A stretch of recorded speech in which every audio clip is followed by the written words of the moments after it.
তাআলা আদমকে বললেন সিজদা করো। এই সিজদার ব্যাপারে দুই প্রকার, দুবার আল্লাহ পাক বলেছেন। একবার বলেছেন যখন আদমকে সৃষ্টি করেননি, আগে একটা মিটিং করলেন, মিটিং করে সাবধানবাণী করে দিলেন, জানিয়ে দিলেন যে যাতে তোমরা ভুল না করো।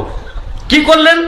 মিটিং করে বললেন ইজ ক্বালা রাব্বুকা লিল মালাইকাতি ইন্নী খালিকুম বাশারাম মিন তিন, সূরা সাদ, সূরা সাদ আয়াত নাম্বার ৭১ থেকে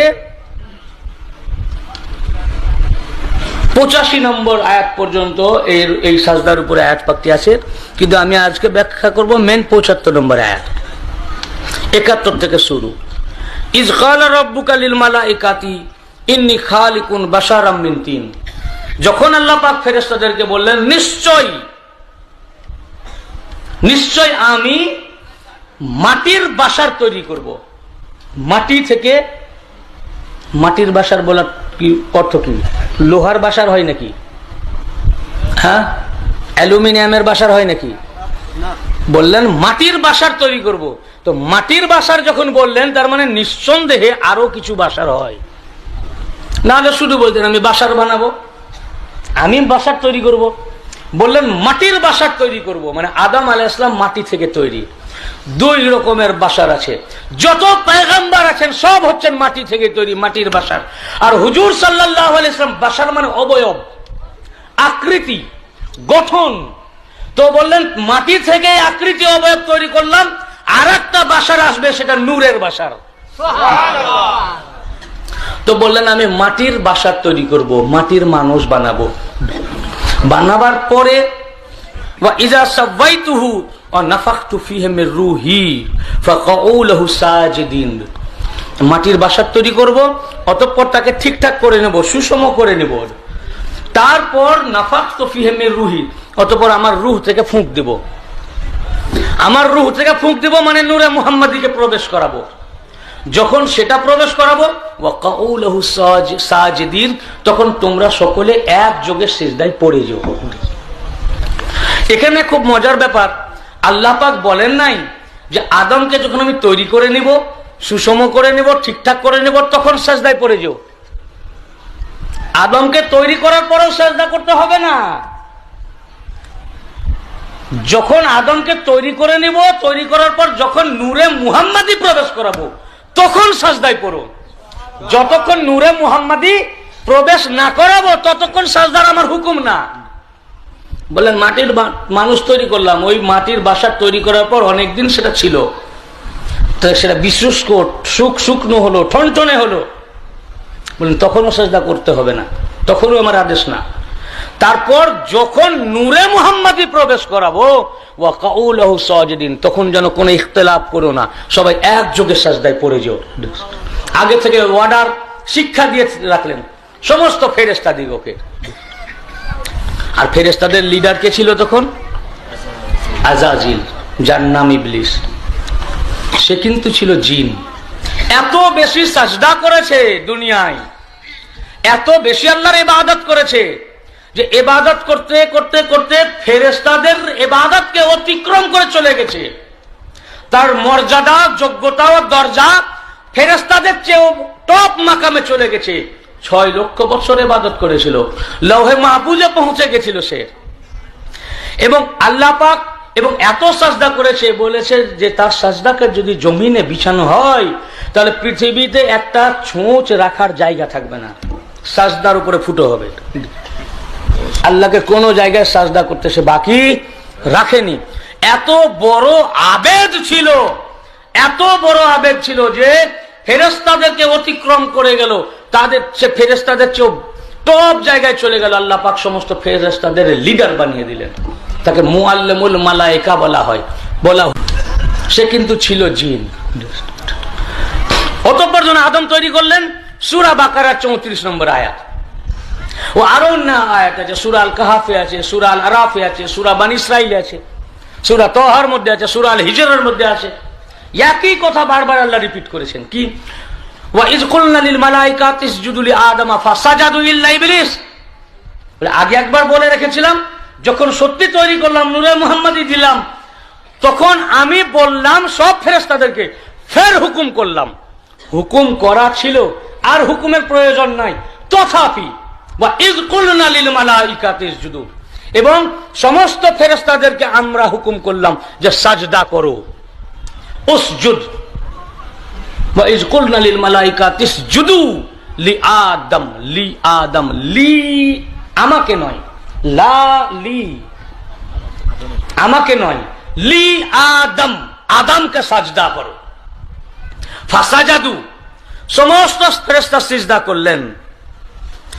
আর সূরা সওয়াদের 73 নম্বর আয়াতে পাকে ফাসাজাদাল মালাইকাতু কুল্লুহুম আজমাউন, সমস্ত ফেরেশতা একযোগে সাজদায় পড়ে গেলেন, ইল্লা ইবলিস।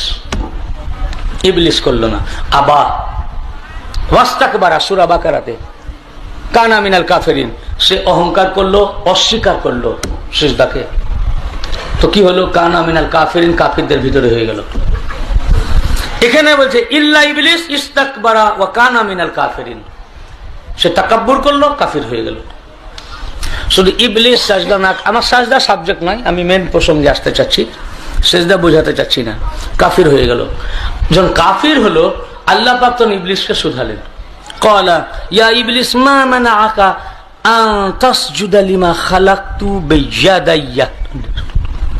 হে ইবলিস, তোকে কিসে নিষেধ করলো, কে বারণ করলো সাজদা করতে, যেখানে আমি হুকুম করেছি আর যেখানে আমি নিজের দুই কুদরতি হাত দিয়ে আদমকে তৈরি করেছি।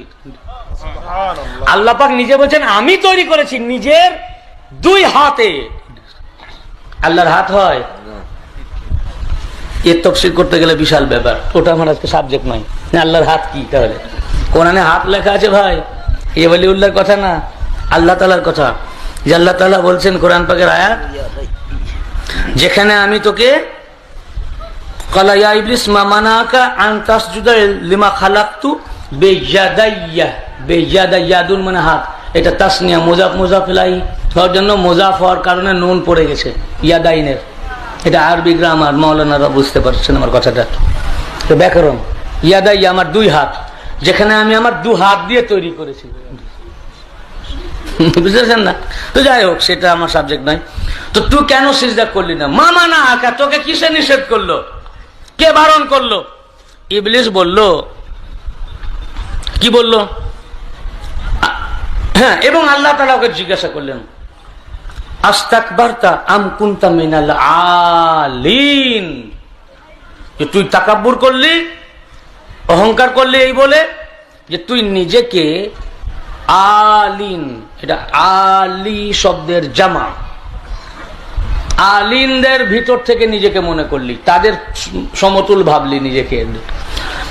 আলি, আইন আলিফ লাম ইয়া, এটা এক, এটা হচ্ছে ইসমে, এটা হচ্ছে ফাইল, ইসমে ফাইল ওয়াহিদ, ওয়াহিদ ইসমে ফাইল মানে এক বচন কর্তা। আলী মানে বুলন্দ হোনে ওয়ালা, একজন উঁচু মর্তবা সম্পন্ন ব্যক্তি, তাকে বলে আলী। ওই আলীর জামা ইসমে ফাইল আলীন, জামা ইসমে ফাইল মানে হচ্ছে যে বুলন্দ হোনে ওয়ালো, মানে উঁচু উঁচু মর্তবা সম্পন্ন ব্যক্তিগণ, মানে অনেক ব্যক্তি আছেন। তো তুই নিজেকে উঁচু উঁচু মর্যাদা সম্পন্ন ব্যক্তিদের ভিতর থেকে ভাবলি, ওদের উনাদের মতো তুই নিজেকে ভাবলি। তার মানে সেই সময়ে উঁচু মর্তবা অনেক ব্যক্তি ছিলেন। ইবলিস তার উত্তরে বলল, ও তো আর উঁচু মর্তবাদেরকে দেখতে পাচ্ছে না, পাচ্ছে? ও দেখছে সামনে একজন দাঁড়িয়ে আছে। তো বললো আনা খায়রুম মিনহু, ও ভাবছে যে আল্লাহ তাআলা বলছেন যে ইনার চেয়ে আদমের মতো আমি নিজেকে ভাবছি, আদমের মতো আমি নিজেকে ভাবছি।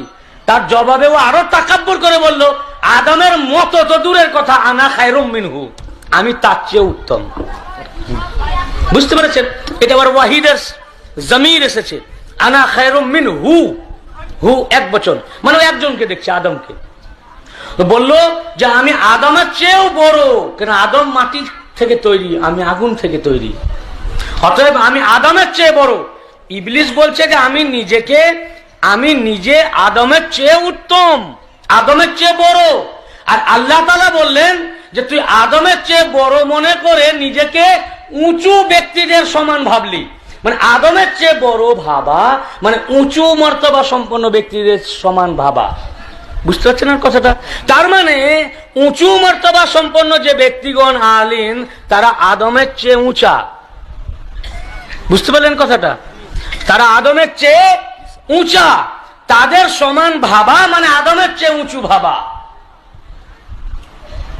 আল্লাহ বলেন তাদের, তাহলে ওই উঁচু মার্তবা সম্পন্ন ব্যক্তি তারা কারা?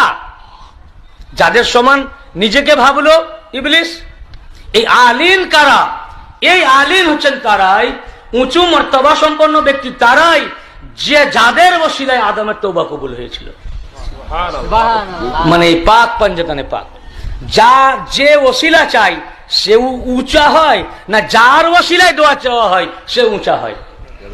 আপনি বললেন আল্লাহ পাক আমাকে হুজুর গস পাকের ওসিলায় আমার দোয়া কবুল করেলেন, তো গস পাক উঁচা হলেন না আপনি?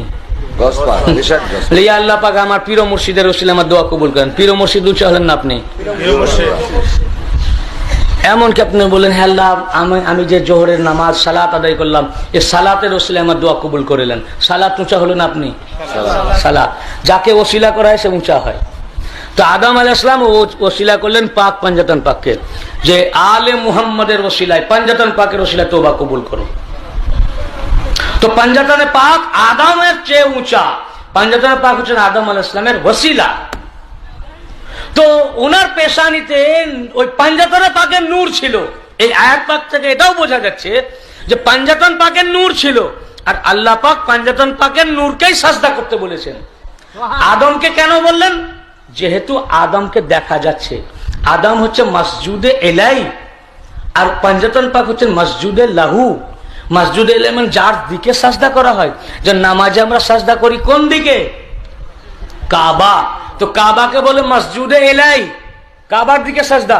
কিন্তু সাজদা আমরা কাবাকে করি না, কাবা হচ্ছে ওসিলা, এর ওসিলা সাজদা করি খোদাকে, তাই খোদা হলেন মসজুদে লাহু। তো ফেরেশতাদের জন্য আদম ছিলেন মসজুদে এলাই। যেহেতু আদমের পেশানিতে পাঞ্জাতন পাকের নূর, এই জন্য আল্লাহ পাক বলেন আদমের দিকে সাজদা করো, কিন্তু সাজদা মসজুদে লাহু হচ্ছেন পাঞ্জাতনে পাক, যে পাঞ্জাতনে পাককে সাজদা করো। এই কারণে ইবলিস যে সাজদা করলো না, সাজদাটা আল্লাহ পাক বলেছেন পাঞ্জাতন পাককে করার জন্য, বুঝিয়েছেন। এই কারণে বলেছেন আদমকে করো, সে যে সাজদা করলো না, যার কারণে আল্লাহ বললেন ওই উঁচু মর্তবা সম্পন্নদের মতো ভাবলি। মানে আমি উঁচু মর্তবা সম্পন্ন আলিমদেরকে সাজদা করতে বলেছিলাম, আলিমদের প্রতি সাজদা করতে বলেছিলাম, উঁচু মর্তবা সম্পন্ন ব্যক্তিদেরকে সাজদা করতে বলেছিলাম, তুই করলি না, মানে তুই ওই পাঞ্জাতন পাকদের সমান নিজেকে ভাবলি। তো সে তো পাঞ্জাতন পাককে দেখতে পাই না, সে দেখে শুধু আদমকে।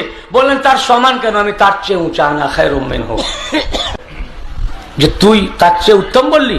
আর বললো আমি এমন এক বাশারকে সিজদা করব। সঙ্গে সঙ্গে আল্লাহ পাক বললেন ফাখরুজ মিনহা, কালা ফাখরুজ মিনহা, বেরিয়ে যা তুই আমার দরবার থেকে, দূর করে দিলেন।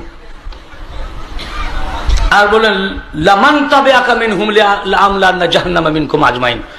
আদম আলাইহিস সালাম কে বললেন যারা তোর পথ অনুসরণ করবে তোদের সবার দ্বারা আমি জাহান্নাম পূর্ণ করব। আদম আলাইহিস সালাম দেখলো আরে আমি তো খোদাকে বড় করার জন্য বললাম, কত বড় জাওয়াজ। বলে হে আল্লাহ, আমি শুধু তোমার পূজারি, তুমি ছাড়া আমি কাউকে সাজদা করব না। আমাকে যদি কেউ এসে বলে যে আমি আপনি ছাড়া আমি আপনার মতো কাউকে ভালোবাসি না, আমি কি করব? রাখবো না, খুশি হবে যে বা আমাকে কত ভালোবাসছে। তা আদম বললো হে খোদা, তুমি ছাড়া আমি কাউকে সাজদা করব না। আল্লাহর তো খুশি হওয়া উচিত ছিল, যাক ফেরেশতা যত সব সিজদা করে ফেললো, এর চেয়ে ফেরেশতাদের চেয়ে উত্তম, যে আমাকে কত মানে। আল্লাহ পাক বলেন ফাখরুজ মিনহা, বেরিয়ে যা। আরো ভাবলো আমি তো আল্লাহকে বড় করতে চাইলাম, যে তোমাকে ছাড়া আমি কাউকে সাজদা করব না, শুধু আদমকে সাজদা করিনি বলে আজ আমার এই হাল হয়ে গেল। তখন খুব রেগে গেল, বলে আল্লাহ তুমি যখন আমার উপরে লানাত দিয়ে দিলে এবং আমাকে যখন তোমার দরবার থেকে বার করে দিলে, এত বছর ধরে যে আমি তোমার ইবাদত করলাম, এর আমি মজুরি পাবো না? বলে কি চাস? তো বললেন আমি বস